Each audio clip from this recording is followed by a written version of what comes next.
नमस्ते, हर हर महादेव, मैं आशीष सिंह। आज हमारे साथ स्वामी यति नरसिम्हानंद महाराज जी हमारे साथ जुड़े हुए हैं। गुरु जी आपका बहुत बहुत स्वागत है हमारे चैनल पे। हर हर महादेव, बहुत बहुत धन्यवाद, बहुत बहुत साधुवाद आपको। आज हम गुरु जी के साथ कुछ बहुत महत्वपूर्ण विषय पर बात करेंगे। कुछ इनके अपने जो विचार हैं, गुरु जी अक्सर जो वीडियो के माध्यम से देते हैं, उसमें एक बात आपको दिखती है कि एक पूरा लेफ्ट विंगर्स और कुछ हमारे तथाकथित कहे जाने वाले हिंदू भी इनके बयान के विरोध में आ जाते हैं। ऐसा क्यों होता है? इसका कारण आपको पता है कि कुछ अपने ही हिंदू और सनातन को मानने वाले लोगों में जय चंदू की कमी नहीं है। गुरु जी आपसे मेरा एक पहला सवाल है कि अक्सर आप जो बयान देते हैं उसमें से छोटी छोटी क्लिप को काट के वायरल कर दिया जाता है और आपके खिलाफ भ्रमित करने की कोशिश की जाती है। इधर बीच क्या हुआ है कि आपकी एक क्लिप को प्रयोग करके ये कहा जाता है कि बाबा भगवा के भेष में सिर्फ हैं, वो भगवाधारी सिर्फ हैं, नाम के बाबा हैं, बाबा ये गाली देते हैं। ऐसा जबकि कोई भगवाधारी को गाली नहीं देना चाहिए, जबकि हमारे समाज में हम देखते हैं कि बिहार के साइड में बारातों में भी दूल्हे तक को गाली दे दी जाती है। ये तो अपराधी है। देखिए, ये वो बात नहीं है। दूल्हे को गाली देना अलग बात है। अगर हमें किसी से लड़ना है तो अपने क्रोध को जताने का गाली भी एक माध्यम है। और मैं तो नफरत करता हूँ जिहादियों से, और उन जिहादियों से जो मेरी बहन बेटियों को बर्बाद करना चाहते हैं। वो जिहादी जो मेरी संपत्ति को लूटना चाहते हैं, मेरे पास उनके लिए कोई अच्छे शब्द नहीं है। और मैं किसी भले आदमी को तो गाली दी नहीं आज तक। मैंने ऐसा तो है नहीं कि कोई बहुत अच्छा आदमी आया मैंने उसे गाली दे दी, कहीं मैंने किसी बड़े सेलिब्रिटी को गाली दे दी। मैं तो इस्लाम के जिहादियों को गाली देता हूँ, या कभी कभी हिंदुओं को गाली दे देता हूँ। जब हिंदुओं से परेशान हो जाता हूँ, उनकी चमचागिरी और गंदी आदत, उसका भी वो भी बहुत कम। ज़्यादातर मैं जिहादियों को गाली देता हूँ। और दुश्मन को गाली देना तो छोड़िए, अगर समय आए और दुश्मन की हत्या भी करनी पड़े तो हम लोगों को वो करनी पड़ेगी, क्योंकि वो हमें मारने आ रहे हैं। आप बार बार देख रहे होंगे, रोज मुझे हत्यारे मारने के लिए आ रहे हैं। मतलब वो मेरी हत्या करने के लिए रोज आ रहे हैं। कभी जैसे मोहम्मद के हत्यारे आ रहे हैं, कभी किसी के आ रहे हैं, कभी किसी के आ रहे हैं, कभी यहीं के लोग उठ के आ रहे हैं, और मैं उन्हें गाली भी ना दूं तो भाई ये सदा मुझसे नहीं होगी। मैं क्षमा चाहता हूँ, ये मुझसे नहीं हो पाएगा। मैं नहीं करूँगा ये काम। मुझे जैसे लड़ना पड़ेगा वैसे लड़ूंगा। गाली देने के समय गाली भी दूंगा, लड़ना पड़ेगा तो लड़ूंगा भी। गुरुजी, अमानतुल्लाह खान ने जो आपके ऊपर जो बयान दिए थे, आप सिर्फ एक किताब के ऊपर कोट करते हैं और उस किताब में जो लिखा है उसकी रियलिटी बोलते हैं। आप कोई झूठ नहीं बोलते हैं, वो सत्य वही लिखा हुआ है किताब में, वही बात आप बोलते हैं। तो आपकी गर्दन उतारने की बात कर दी जाती है, ठीक है गुरुजी, और वो सिर्फ आप कोट करते हैं और वो गर्दन उतारने तक की बात करते हैं, फिर भी हम कुछ नहीं कर पाते हैं। इसका प्रमुख कारण क्या है? इसका प्रमुख कारण है हमारी कायरता। हम लोग इतने कायर हो गए कि हम लोग कुछ कर ही नहीं पाते हैं। हम लोगों की कायरता के कारण आज मुसलमानों की हिम्मत इतनी बढ़ गई है कि वो कुछ भी कर सकते हैं, किसी को भी मार सकते हैं। वो खुलेआम हमारी बेटियों को लव जिहाद के नाम पर बर्बाद कर रहे हैं, हमारे बेटों का कत्ल कर रहे हैं, हमारी जमीनों को कब्जा रहे हैं, हमारे मंदिरों को तोड़ रहे हैं। हम कुछ भी नहीं कर पा रहे हैं क्योंकि हम कायर हैं। आज हिंदू समाज बहुत ही कायर, बहुत ही अकर्मण्य और बहुत ही कमीना हो गया है। उसका हम लोग भुगत रहे हैं। हम आपस में ही लड़ते हैं, हम दुश्मन से नहीं लड़ पाते। हम आपस में एक दूसरे से लड़ने में बहुत आगे हैं। और जो असली दुश्मन है, जो हमें बर्बाद कर रहा है आज से नहीं 1400 साल से, 1400 साल में अगर आप देखेंगे तो गिनी चुनी कुछ पर्सनैलिटियां, जैसे महाराणा प्रताप, वीर शिवाजी, बंदा बैरागी, गुरु गोविंद सिंह जी महाराज, बाजीराव, इस तरह से मुट्ठियों में गिनने लायक हैं। मतलब करीब 100-200 होंगे जिन्होंने, लेकिन ऐसे बहुत ज्यादा लोग थे जो इन मुसलमानों की चाटुकारिता में, इन विदेशी आक्रमणकारियों की चाटुकारिता में लगे हुए थे। वही गुलामी की टेंडेंसी हिंदू में आज तक आ गई है। इसी गुलामी की टेंडेंसी के कारण हम लोग बर्बाद हो रहे हैं। अब देखिए कब तक बर्बाद होना है।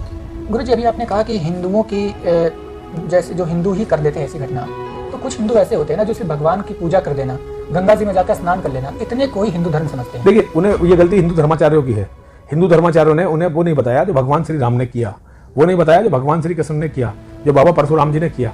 उन लोगों ने अपना कोई एक अलग धर्म निकाल लिया और उस धर्म को समझाते रहे। देखिए, जैसे जैसे हिंदुओं के धर्माचार्य अपनी गलती को समझेंगे और प्रयास करेंगे सत्य पर आने का, ऐसे ऐसे हिंदू जागृत होगा और हिंदू धर्म फिर पुनः पूरी पृथ्वी पर चमक उठेगा। गुरुजी, आप अक्सर वीडियोस में कहते हैं कि ज्यादा से ज्यादा बच्चे पैदा करिए, ठीक है? तो गुरुजी, आपने भी एक सन्यासी का रूप धारण कर लिया है। तो आपसे जुड़े कुछ व्यक्तिगत सवालों में हमारा पहला सवाल यह है कि सन्यासी का जीवन व्यतीत करते हुए वो सबसे महत्वपूर्ण पल जो आप परिवार के साथ बिताए हुए पल जो आज याद करते हैं? बहुत सारी बातें हैं याद करने की। मैं अपनी पसंद से मैंने शादी की थी और मेरी धर्म पत्नी जो है वो बहुत खूबसूरत थी। बहुत प्यार है मुझे उनसे, आज भी बहुत प्यार है। ये नहीं कहूँगा कि प्यार था, आज भी बहुत प्यार है। ये दूसरी बात है कि मैं उनसे बहुत कम मिल पाता हूँ, लेकिन बहुत जगह है उनके लिए मेरे मन में, बहुत सम्मान है उनका। और भी बहुत सारी चीज़ें हैं बताने के लिए, तो बहुत सारी बातें बताई जाती हैं, लेकिन अब क्या करा जाए, याद करने से कोई फ़ायदा नहीं है।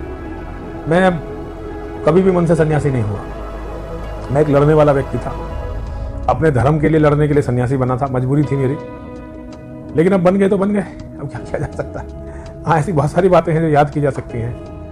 गुरुजी, जिस आप ISIS की विचारधारा की बात करते हैं कि ये पूरे दुनिया को खत्म कर देगा, तो आप कहते भी कि 2029 में भारत का प्रधानमंत्री मुसलमान होगा, लेकिन वही 2029 में वैश्विक स्तर से आप ISIS की विचारधारा जिस तरह से बढ़ रही है, तो वैश्विक स्तर पे आप क्या मानते हैं? देखिए, वैश्विक स्तर पर भी उस विचारधारा का बहुत बड़ा प्रभाव हो जाएगा। बहुत सारे देश इस्लामिक होने के लिए तैयार बैठे हैं और बहुत सारे लोग इस्लामिक आतंकवाद के सामने घुटने टेकने को भी तैयार बैठे हैं। ये दूसरी बात है कि अभी यूरोप में होप है, यूरोप अमेरिका भी लड़ने के लिए तैयार है, अमेरिका में भी काफी होप है। अगर वो लोग लड़ने के लिए तैयार हो गए तो हो सकता है इस्लाम के जिहाद का खात्मा भी शुरू हो जाए। कुल मिला के स्थिति अब जो है वर्ल्ड वार की बनने वाली है, लेकिन ये वर्ल्ड वार कहीं बाउंड्री में नहीं होगी। इस बार हर घर के सामने, हर घर के दरवाजे पर ये वर्ल्ड वार पहुंचेगी। वर्ल्ड वार 3 जो इस्लाम का जिहाद ला रहा है, ये हर घर तक पहुंचनी है। गुरुजी, दासना मंदिर में मैं आपके पास बहुत बार आया हूँ जी। आपने इस लड़ाई की शुरुआत एक मुस्लिम बहुल इलाके से ही क्यों की, जो 5% जहाँ हिंदुओं की आबादी है? देखिए, ये बात ये नहीं कि वो मुस्लिम बाहुल्य इलाका है, बात यह है कि वो बहुत बड़ा शक्तिपीठ है, आध्यात्मिक ऊर्जा का बहुत बड़ा केंद्र है, और वहाँ माँ और महादेव का आशीर्वाद है। तो माँ और महादेव के आशीर्वाद से जो भी कुछ वहाँ हो रहा है वो बहुत अच्छा हो रहा है। और वो जगह आप देखेंगे बहुत पॉजिटिव ऊर्जा से परिपूर्ण जगह है। वहाँ हमेशा से मुसलमान 95% नहीं थे। पहले मुसलमान वहाँ कम थे, धीरे धीरे बढ़ते रहे, और ये तो वो हर जगह हो जाएंगे। मैं ये नहीं समझता कि हमें छोड़ के भागना चाहिए। मैं पलायनवाद को अच्छा नहीं मानता हूँ, और मैं पलायनवादी नहीं हूँ। जहाँ हूँ वहीं तो लड़ूंगा। मैं वहाँ बैठा हूँ, वहीं से लड़ रहा हूँ। गुरुजी, मैं मंदिर में अभी मैं सुबह भी आया था, इससे पहले भी आया हूँ। काफ़ी लोग वहाँ मंदिर में आपके आते जाते हैं और उनके खाने पीने की पूरी व्यवस्था होती है जी। ये पूरा सिस्टम कैसे मैनेज होता है? देखिए, ये सब सिस्टम दान से मैनेज होता है। हिंदुओं की दान में बहुत आस्था है, जो हिंदू दान करते हैं उसी से ये पूरा सिस्टम चलता है। लेकिन गुरुजी, दान के अलावा भी मतलब जितनी मात्रा में वहाँ पे आप व्यवस्था की जी। है, आप थोड़ा डिटेल में बताएं कि ऐसी कोई खास डिटेल नहीं है हमारा। वहाँ तो यहाँ तक कोई ट्रस्ट भी नहीं है। गांव का एक मंदिर है, छोटे से गांव का मंदिर है, यहाँ 5% हिंदू की आबादी है, लेकिन लोगों की माँ में आस्था बहुत है, तो लोग आते रहते हैं, दान देते रहते हैं, उसी से सारे मंदिर की व्यवस्थाएं चलती है। मैं जब भी आपके साथ लाइव करता हूँ तो मेरा एक सवाल आपसे ज़रूर होता है कि कॉलेज और यूनिवर्सिटी और स्कूलों में पढ़ रहे युवाओं के लिए आपका क्या संदेश है? देखिए, वो अपने आप को शारीरिक रूप से मजबूत बनाएं, जल्दी शादी करें, ज़्यादा बच्चे पैदा करें, और शस्त्र चलाना सीखें, अपने आप को बचाना सीखें। वो यूनिटी के लिए तरफ चलें, और वो कुरान और गीता को जरूर पढ़ें। कुरान पढ़कर वो इस्लाम के बारे में जानेंगे कि दुश्मन उनके बारे में क्या सोचता है, और गीता पढ़कर वो अपने कर्तव्य को समझेंगे कि उनका कर्तव्य क्या है। गुरुजी, लेकिन पारिवारिक प्रेशर जो उन पर पड़ता है कि इस्लाम के खिलाफ ना बोलो। देखिए, पारिवारिक प्रेशर तो इसलिए अज्ञान से है। जो पारिवारिक प्रेशर उन पर पढ़ा, वो पढ़ लेंगे तो कोशिश करेंगे कि आगे वो अपने बच्चों पर ना डालें। अब जो हो चुका है बेटा, वो तो हो चुका है।